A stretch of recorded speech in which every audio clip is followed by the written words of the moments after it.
The 1970s was permeated by demands for various rights and individual freedoms, which were often expressed through a multiplicity of creative interventions on the landscape or the human body. Performance, body art, and more carved space for diverse art mediums, especially in the realms of North American artistic political contexts. It is here in which we discover Cuban-American artist Ana Mendieta. Her work challenges the essentialist definitions of woman.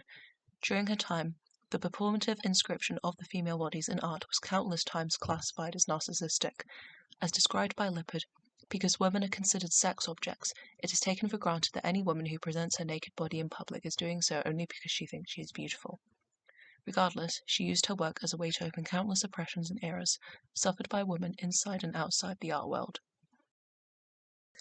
The feminist movement, environmental art, and her displacement from Cuba at a young age were the most prevalent themes in her body of work.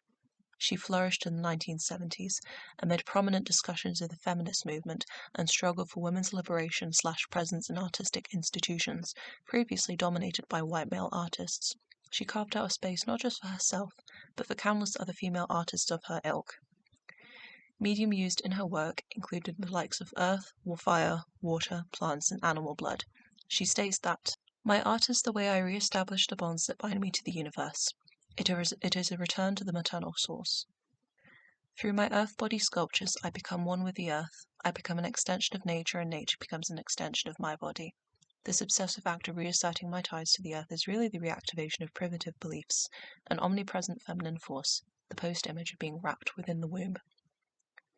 The use of her own body as a material and political agent within her work has been a cause for concern. At a time when a woman uses her own body in art, they are actually using their own being, the most relevant psychological factor, for they thus convert their face and body from object to subject.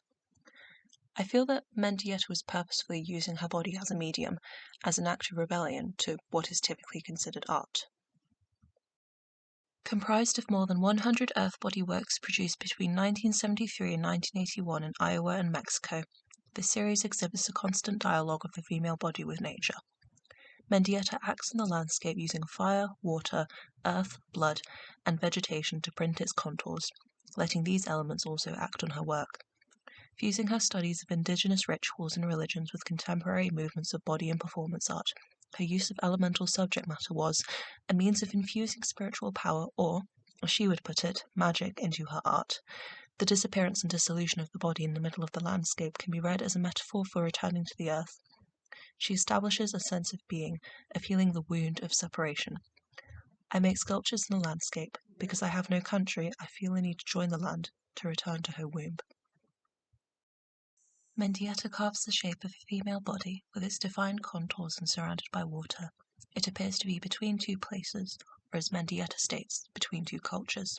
Yet, given its ephemeral state, it will soon dissolve and integrate with the other elements of the environment. It's neither here nor there, a state of limbo, a body in exile.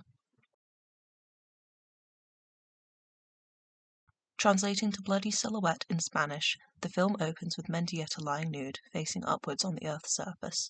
Her body disappears to reveal a silhouette carved into the earth, filled with a vibrant red liquid.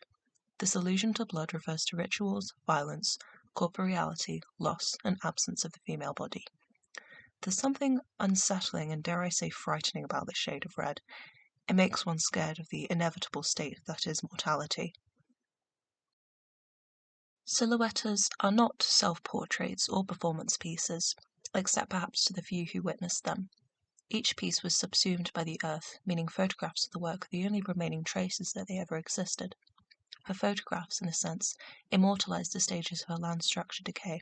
They occupy a liminal space between presence and absence, a lack of definable selfhood, existing in a constant state of transformation, balancing the inevitable politicization of the self while searching for meaning in older, sacred traditions.